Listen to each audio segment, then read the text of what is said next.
I welcome you to ta-da, Yakuza 0, a scuffed post-mortem. That's right.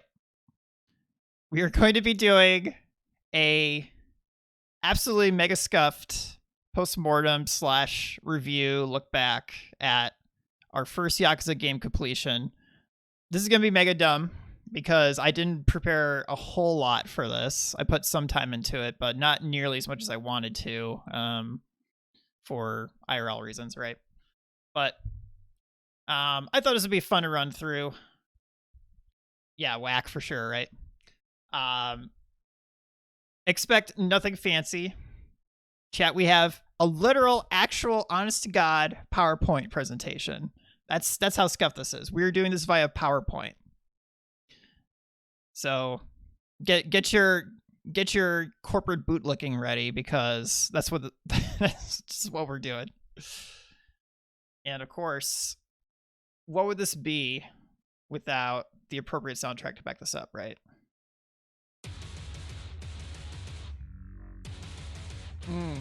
That's stuff. That's the game we played. Although I'm going to bring that audio down just ever so slightly. All right, chat. So, Yakuza 0. Good times, right? I think it was a pretty great game. What we're going to be talking about here today is really kind of all the elements of the game at a very, very surface level. At least what I thought of all those aspects, and kind of bring it down to a conclusion here of my overall thoughts by the end. I'm in no way a really good writer or anything, so this is not going to be wholly inclusive of, I think, every single thought I've had on this game. But I really wanted to make sure I at least did like something to talk about the game, because I thought it would be really fun by the end of all of this, by the time we finish all these games, so many goddamn games, right? All 8-ish, maybe 9, maybe it'll be 9 by the time we actually like get caught up, or 10 maybe even, I don't even know. By the time we finish all of them, we could go back and look at all of our reviews of these games and point at our thoughts that we had at that time. So, without further ado, chat, let's get into it. So, the characters, right? Good things about the characters. So, Kiryu and Majima are lit. Fucking litty, chat. Absolutely fucking lit. Amazing protagonists. The fucking best. Everything about Kiryu is great.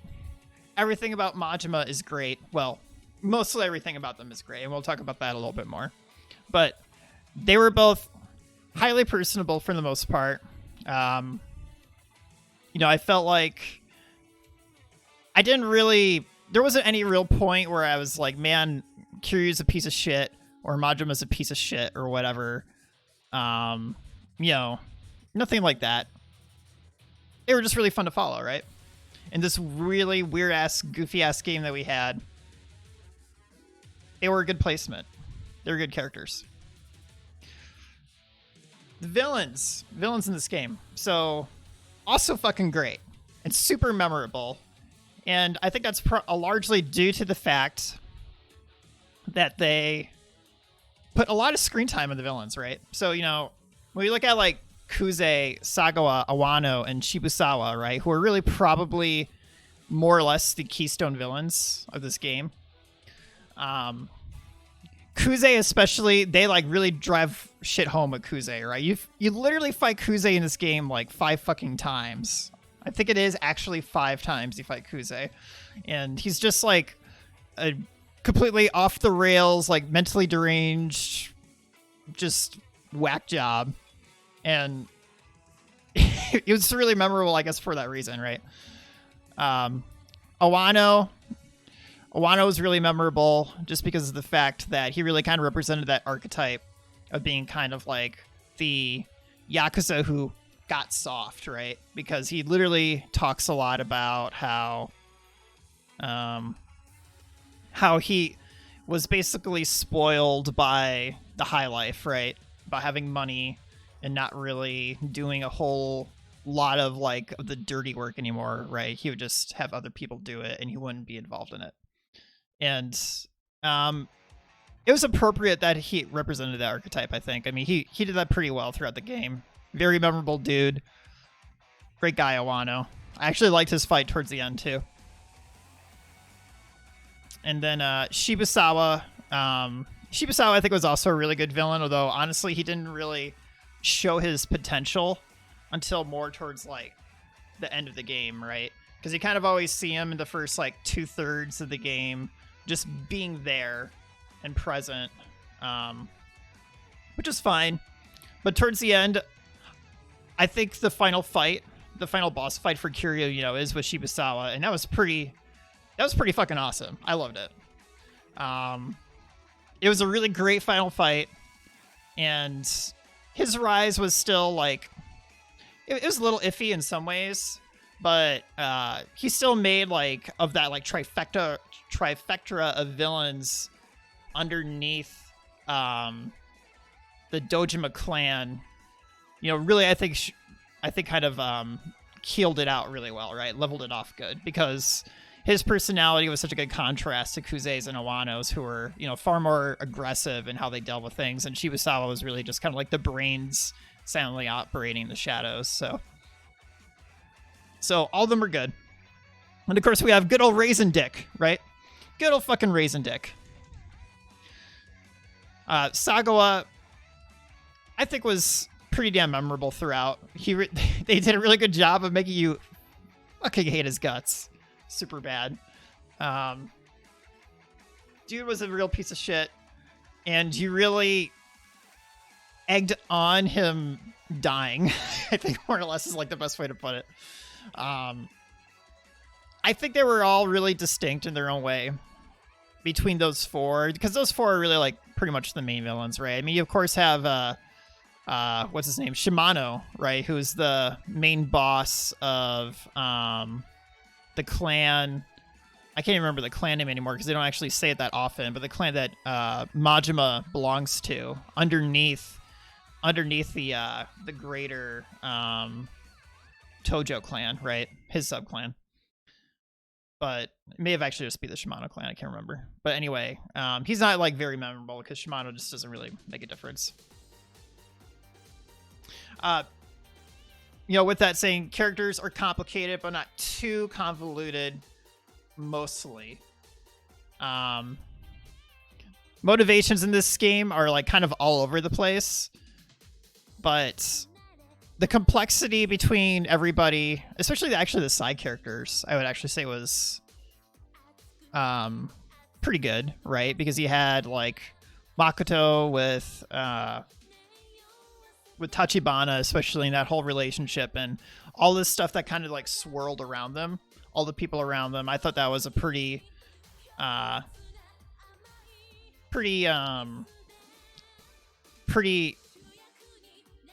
nice kind of like plot point between those two, and like everything that kind of spiraled away from them did eventually make sense. So I would say because of that, it wasn't too convoluted. It really wasn't. Like a lot of that did eventually make sense. And then side quest NPCs, right? Very memorable. Marina, girl Marina, she's the best. PCF, Pocket Circuit Fighter, is undeniably one of the best NPCs. He's our boy forever and always will be. And then the club manager, ironic that I put the side quest NPCs are great, and I can't even remember the club manager's name when I was making this. I still don't remember it. Oh, no, wait, I do remember it now. It's Yoda. That's right, because we did the Yoda voice for him. Although it wasn't spelled the same, but close enough. Yoda approves. All right, so next slide. The bad on the characters. What is Majima even doing? Seriously, chat. There's several points in Majima's story where he didn't really seem like he had really a whole lot of motivation, right? Unlike Kiryu, who was really basically fighting for his life, Majima did a lot of things I kind of felt like didn't necessarily make a ton of sense. Majima's position was, even though he was under the thumb of the Yakuza, still pretty comfy. And his motivations around Makoto aren't super clear, right? Because they portray him as like this crazy desperado who's willing to do, basically anything, right, to get back into the Yakuza. But he's not actually able to go and fulfill his mission to go and end Makoto. So it was kind of a weird contrast because they continuously portray him as this crazy person, who, in a way that escalates, right? Like he's only like a little crazy at the beginning, and more in the fact that he's like kind of doesn't have a regard for his own safety. And then by the end of the game, he's like full on crazy, right?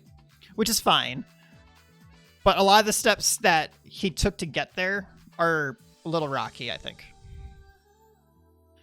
So with Kiryu, the bad with Kiryu is that he's basically a, quote, shonen protagonist, right? Kiryu literally gets through many situations in this game by just being, basically just purely hot-blooded, right? And they actually kind of echo that at one point. I remember, I think it was late in one of the later chapters, I want to say like 13 or 14, when Nishiki like reunites with Kiryu and they do those fights on the street or whatever, when they're still like sheltering Makoto inside of the homeless park or whatever. I think Nishiki literally says to him at that time something about like how hot-blooded he is and like how he like misses how invincible he feels around Kiryu and all this stuff, which like, yeah, I mean, like it's cool like in the moment, but it's also like, yeah, I mean, that's like such a kind of blah shonen protagonist standard thing to say, right? And his mentality was like really along those lines. So yeah, I mean, that was Kiryu. Or at least the bad of Kiryu. I mean, both Majima and Kiryu, despite that, are just amazing anyway, largely because of the absolute contrast between their serious personas and their goofy personas, right? And so the last thing at this point was for almost too much Kuze, which, I think Kuze was actually he really was an amazing villain, but part of the problem was that, like I said before, you literally fight him like 5 times, right? So it does kind of wear off a little bit on his, more insane personality and like whether or not you should take him seriously, like probably by the 4th or the 5th time. Even if you just fight him like 3 times, I think you'd be able to get away with that without any real issue. But you end up fighting him like 5 times, and it does kind of wear down on you. All right. So, moving on to plot stuff now, Chad. We're on plot. So, the good with the plot. Layered approach worked really well with the multi-protag switches. I actually really did like that. I like the idea of the story making me switch between Kiryu's perspective and Majima's perspective to basically have you get the 2 separate pieces of the puzzle that would eventually come together. Now, chat, I haven't played other Yakuza games yet, right? We're getting into that eventually. So I don't actually know if that's a shared thing in other games or not. That could just be that's how they all are, and I could just be none the wiser to that, right? But at least for the way the story was presented in this game, that actually did work really well. We got to see, I think, actually more character depth in some of these characters than we would have otherwise. So I thought that was pretty good. Story was engaging to follow. Yeah, I mean, like, they did it like this crazy-ass J-drama mystery thing, right? I thought that was a good time. Maybe I'm just a sucker, chat, but I really did enjoy that approach. I don't know, maybe I just like J-dramas. Who the fuck knows, right? Whatever. Fuck it. Not really predictable. Yes, I do feel the story was mostly not predictable. There were several parts where you really kind of got to, you're kept on your toes. Some things were pretty easy to predict, but like I said, not really predictable. I think most of it wasn't, especially in like the middle of the game. From like maybe even like chapter like let's say 5 through like, I don't know, let's say like 14, I think it was probably tough to guess exactly what was going to happen. And I think a lot of that actually had to do with them bringing new characters in sometimes, which is kind of both a good and a bad. And I think we do actually talk about that here pretty soon. Kept you guessing who was going to die. Yes. I honestly did not think Tachibana was going to die. I actually thought Tachibana was going to last through the entire game. That would have made some amount of sense to me, just from the way the story was going, you know, up to that point, right? But yeah, I mean, it was, I found that pretty difficult to predict, just because there's so many characters and nobody's really infallible in this game. And I guess like the reason why it's difficult to know is that the game is like has so much violence, right? And I don't mean that in like, oh my gosh, it's too violent. I just mean in like, it makes like actions actually difficult to predict from a plot perspective. So like, is somebody actually going to die, or just gonna get the shit beaten out of them, right? Like, what's really the difference? And you know, ultimately the difference is like basically up to the writers, right? Tachibana, I feel like, if the writers really wanted to, could have easily just had him live, right? So it doesn't really fall under like subverting expectations, in that sense, because I really kind of don't want to use that phrase because it sucks. It's charged, right? But it was difficult to predict, and it was hard to know who was going to die. And lastly, Nishiki lives. Chat. That was Pog. I don't know about you guys, but I thought that was Pog. Nishiki is my bro. I love Nishiki. He stuck it with us. He is like, if we're going to use a Supernatural reference, if Kiryu is Dean, Nishiki is like the Sam to his Dean. And this is coming from somebody who doesn't watch Supernatural, but knows well enough that what that means. So that's pretty much that's pretty much that part. The bad on the story. Literally who, chat? Literally who?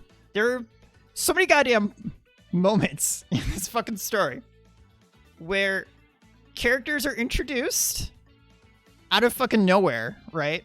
So like, great example of this, and I think this is literally when I screamed literally who in the game, was when we're playing Majima's side of the story and they're trying to get out of town from Sotenbori, and they go with the doctor's buff doctor guy's name. I can't remember his name anymore.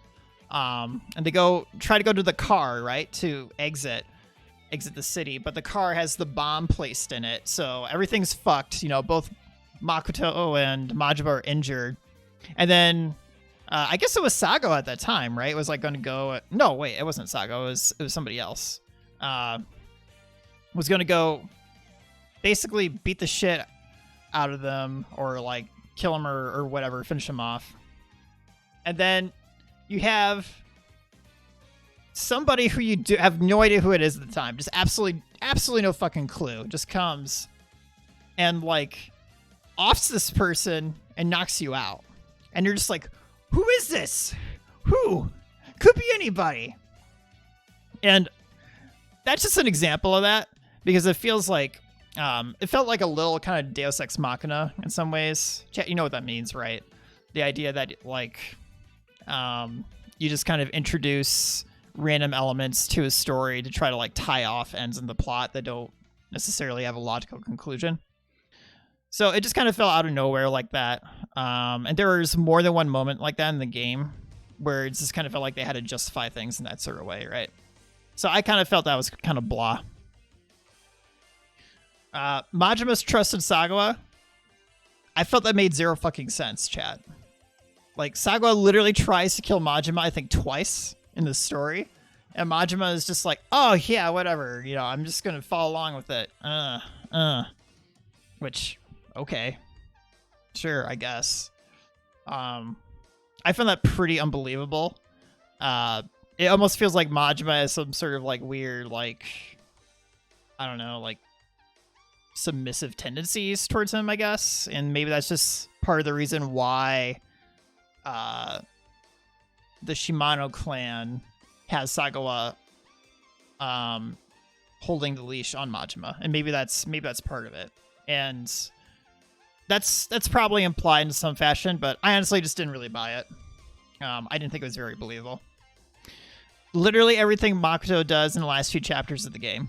Yes. Okay.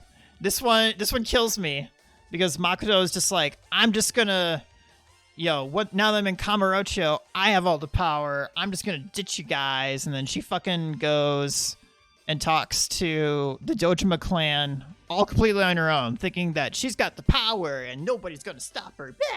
And then of course she gets shot and almost fucking dies and almost ruins everything. And it didn't really make sense at all because she randomly gets this idea that she can do this basically out of nowhere. So I thought it was kind of dumb. Tachibana real estate feels empty.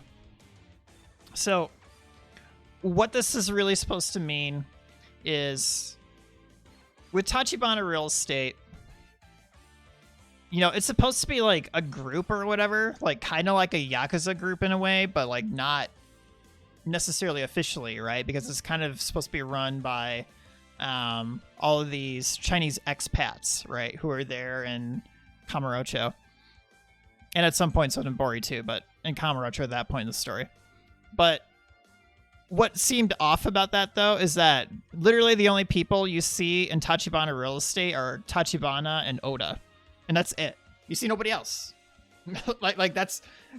And that makes, that didn't feel natural at all. Because they're supposed to be, like, a group that has power and control and domain, right? Because Tachibana himself is rich. And he literally proves that. Rich through his business and his endeavor by basically buying the price off of Kiryu's head, right, for 1 billion yen. So it's like he clearly has the money and the power, but they don't really do a good job of demonstrating it because, I guess for plot reasons, right, to make sure that he dies. Which I felt that could have been probably conveyed a little bit better, so... crossing the line, quote unquote, seemed weird thanks to fights. Yeah, so more than once, right, in the story, because this was actually a really, really, really important plot point that they bring up many times in the story for both Majima and Kiryu, right? Crossing the line was supposed to be the idea of them not, of killing somebody, right? Both Kiryu and Majima were trying to keep their hands clean from killing anyone. And of course... that's, like, fine and good and all, but dog, you literally have moves where Majima goes and breaks people's necks. I mean, like, what the fuck? Doesn't make any fucking sense. So that shit happens, and it's kind of like, okay, I guess. Like, you'd literally just go have a bunch of street fights where you just... like, basically send people either to be permanently broken to the hospital or just straight up dead because you just literally shoot them with a gun. Or you literally break their neck. And then you, like, get into a cutscene right after about crossing the line. So, I don't know. That seemed, like, a little disingenuous, I guess. Justice, we're breaking the law. You know it, chat. You're breaking the law. Minigames. Amazing shit, chat. This shit was great. Karaoke, which, as we have on right now, not planned, but actually kind of planned. Was trying to time it a little bit. Not gonna lie. Pocket Circuit Racing, Cat Fight Club, the Sega Arcade, bowling. Big yes. Bowling was fun, even though I didn't do it a whole lot. But bowling was fun. Baseball, also big yes. I actually did think baseball was fun. Telephone Club, and more. Definitely way more than just that list. Some of them we didn't even end up diving into, chat, just because I knew that they would be such time sinks. Especially Shogi. Shogi, I kind of wanted to find time for, but I have a feeling that's going to be in future Yakuza games. So, We'll just end up visiting it in a future game. Not a big deal. What else was there? There was Mahjong, which kind of same thing, right? We didn't really get to it here, which is okay. We'll end up just playing in a future game. I'm almost positive that we could do shogi and mahjong in future games. So,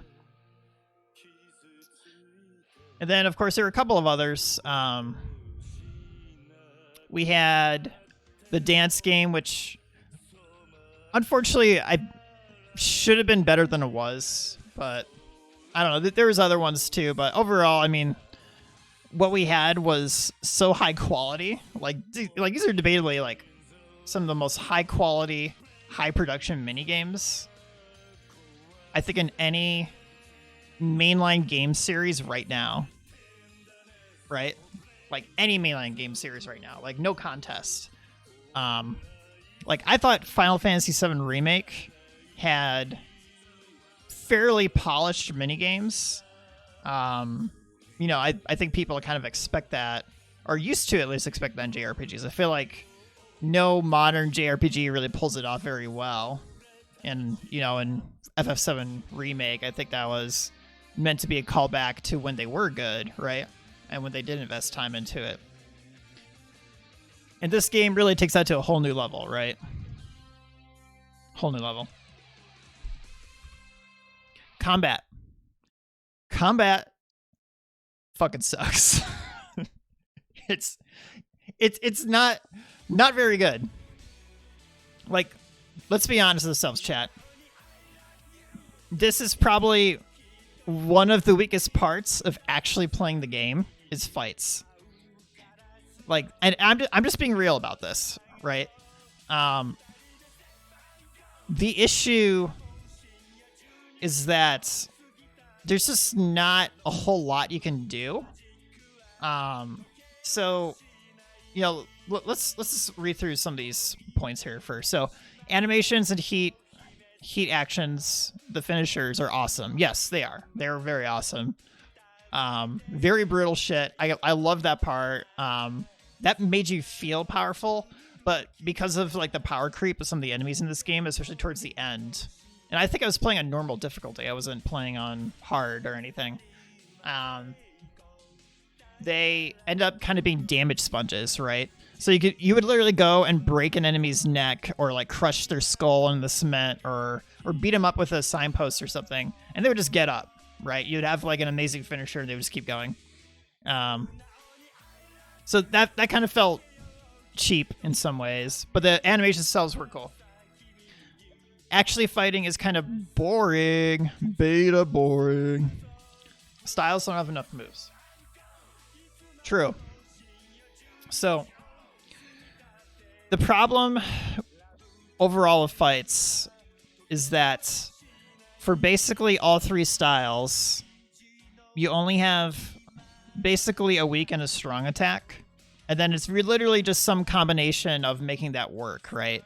You technically do have a grab, but your grab is basically just immediately chained into a strong or a weak attack. That's like basically how grabs work, right?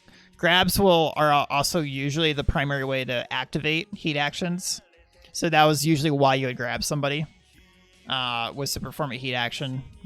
You could grab them if they guard. Most of the time you didn't really need to do that though in this.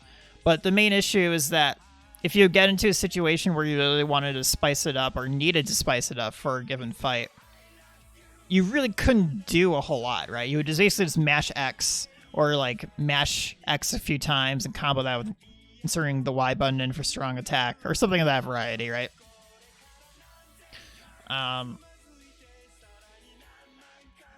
Yeah, so I mean that was basically what you had to do, and there wasn't enough out of that. I really don't think there was. So, yeah, I don't know. I guess fighting was like a little bit boring that way because it just wasn't very deep. And you know, you could use weapons, which ironically enough, I actually didn't figure out how to use any of the weapons I had bought until like literally like the final area of the game. But honestly, it didn't really matter because those weren't very deep either, right? You just pull the weapon out and you basically just either mash X or Y anyway. So really all you're really gaining is, I guess, more damage, right? And the ability to break guard more easily, I guess, if you're using like a blade or a gun. But it didn't really matter a whole lot. So skills from the skill trees are too expensive and mostly useless. What are these inputs? So what this is meant to convey is that, yes, skills are just too fucking expensive, right? Yeah, you can make a lot of money in this game, but when you get to the point where all your skills cost at least 100 million, and then into 300 million, that's a fucking lot of cash, even in this game. And when you would actually look at what some of those skills do, they tended to not really be worth it, right? So in some ways, that was kind of disappointing. Skills being useless. So the most useful ones are probably passives, right? Like flat damage increases. I think the most useful, there's 3 useful kinds. So flat damage increase, flat health increase, or ones that suppressed how much heat you would lose either due to time or due to getting hit, right? So like this one shows here for Heat Wave 1, increases the amount of the heat gauge rises when you attack an enemy. So like, yeah, I mean, like basically anything centering around the heat gauge, and like how it increases or decreases. That was like the 3rd type of passive. The other ones, there were skills that you could do for your given style in these skill trees, but the big problem with them was that the inputs were way too specific, right? Which is somewhat ironic. So you would have to do like, let's say guard plus Y, but only when you're on like the first heat bar, right? And if you're in a frantic fight, one, you're probably not going to be able to pay attention to that too hard, and 2, your heat bar is in such constant flux throughout the fight that it wasn't really worth it, right? Also, what doesn't help is that the game doesn't actually suggest to you some of these actions. Like, it would actually help if the game was like, oh, you know, like, press, you know, do this move or whatever during this, you know, while you're being held or something, right? Because there are ones where it's like, oh, it's a counter to when you're being grabbed and stuff like that. And if it would flash on the screen like it does for some of the QuickTime events, that would make more sense too. But it's too difficult to remember. Movement in combat kind of sucks. Not even worth it. Why even upgrade? Right? Why even upgrade? At a certain point, it's like, once you get all the passives, and like a couple of moves, a couple of them in the tree will like add like another hit to like an X mash combo or something like that. But most of them, it was like, why even do it? So combat was a mess, but you know what? It's all right. Music is amazing. Seriously, what the fuck? It's great. It's great, chat. Listen to this shit right now. You hearing this banger, chat? Listen to that. Damn. You even get goddamn Bakamitai. You even get Bakamitai. The meme song, chat. I think that song right now is probably one of the biggest memes all over YouTube at the moment. Like some like, what is it with Bakamitai anyway? Like it seems like there's some like big meme right now with YouTube deepfakes. Like that, I find that very confusing. But yeah, that's a big fucking thing, I guess, right now. Putting Bakamitai with YouTube deepfake. Like I don't fucking know, dude. Some of the like other parodies of it are actually pretty funny, but I really don't get some of the other ones. Like I saw one earlier today, or no, yesterday, that was literally like having Thanos sing Bakamitai, and I'm like, why? It's like, I don't fucking get it. But maybe I'm just too boomer, chat. Let me know, chat. Am I just too boomer to appreciate that kind of YouTube poop style shit anymore. Although honestly, I'm probably boomer because I just called it YouTube poop. So.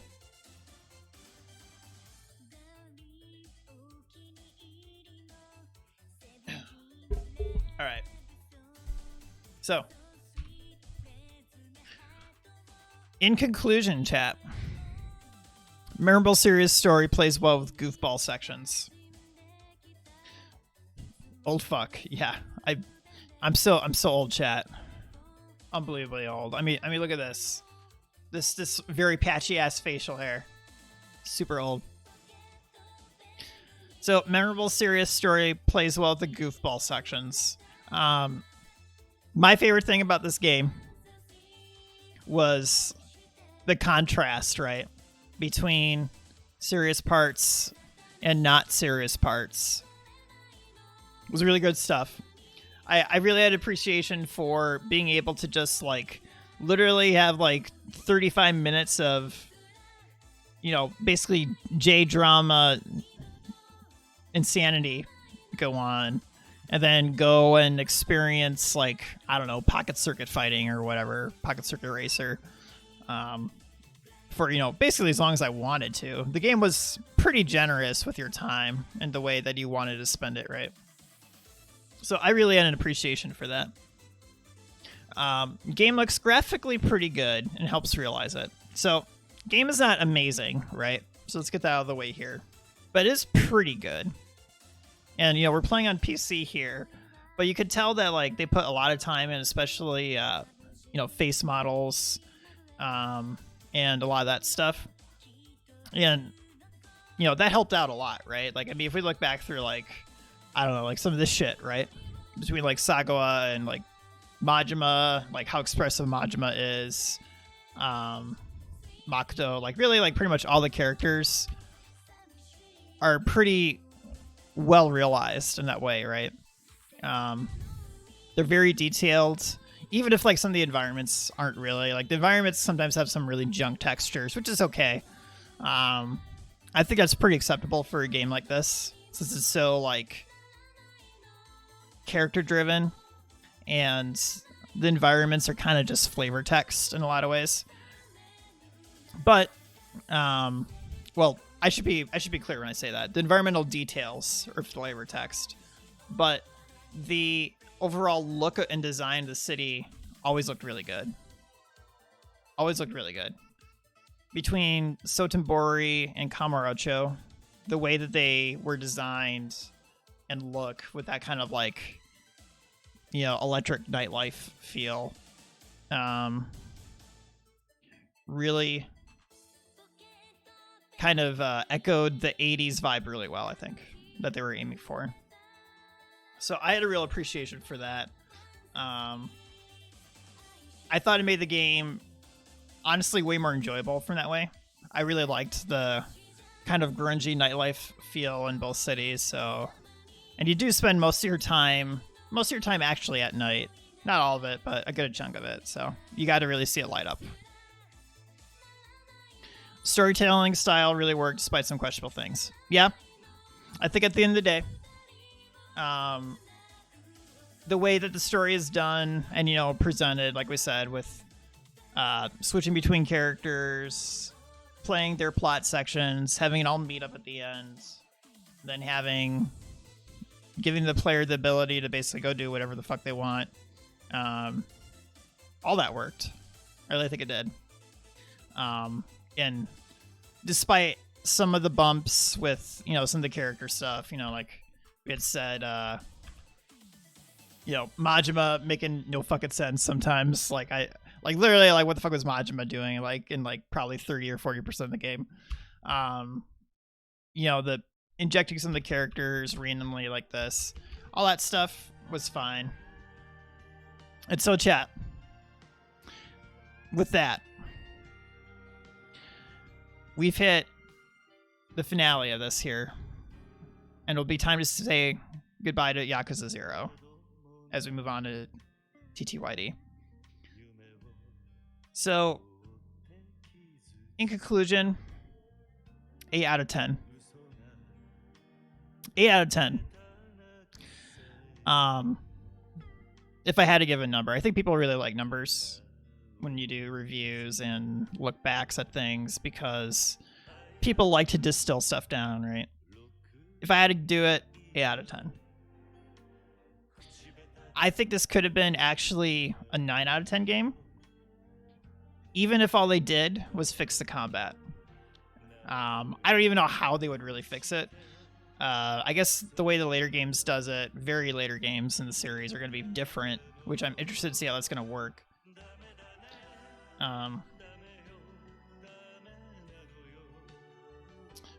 But yeah, I mean, the combat does kind of drag it down a little bit. And it's only really because you have to do so many fights, right? All the major story sections, you basically have to get through fighting. And that can be a drag sometimes. Sometimes it's not. I would actually say it gets a little bit easier as you go on, just because you can just easily heal through everything and don't really have to give a fuck, right? And that does make it more palatable in that way. But, you know, it would be better if the fighting was actually not something that you just wanted to rush through to get through the rest of the story or to get to your next mini game or whatever it may be, right? Along with that, with fighting, street fights were actually like super annoying for that reason, right? Like I didn't want to do fighting on the street at all. I kind of get why they did it. I think they wanted to give you a means by which you could another vector to make money, right? That's basically what it boiled down to. And probably another way to actually slow you down, I guess. Like add more time. But you really didn't need it in this game, you know. This game was already pretty long. And, you know, if you did what I would consider, like, I think I did what would be considered, you know, a pretty average playthrough. By doing the whole story and a good chunk of the side quests. Like, not all of them, but I think I did about 1/3, maybe even 40% of the side quests, which I think is what most players would do. You know, if they're having fun with the game and want to just really play through it. So yeah, you know, I mean, it was a good 65, 70 hour experience and we had a good time, chat. 8 out of 10. Tell me what you think, chat. Was this also an 8 out of 10 for you? You think this was not an 8 out of 10? You think this was a poopy bunch of flaming dog shit out of 10?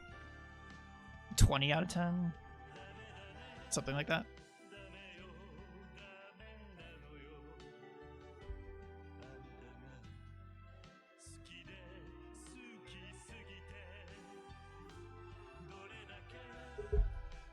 Eight out of 10 is fair. Kobe, you say at least a 7. Yeah, I think those are both pretty fair. I think, like I said, I think the combat, if they did fix it, would have made a very big difference, at least to me. But, you know, it is what it is. It's very solid to me, a very solid 8. I enjoyed it, and I wouldn't mind revisiting it, at least for the minigame someday. Easy allies, console called Swimming in Sevens. This game nails that. I guess I could see that. And there's nothing wrong. Yeah, I mean, there's nothing wrong with a game that's solidly produced, right? Solidly produced and delivers where it needs to. You know, may not necessarily be 100% amazing, but does the thing, right?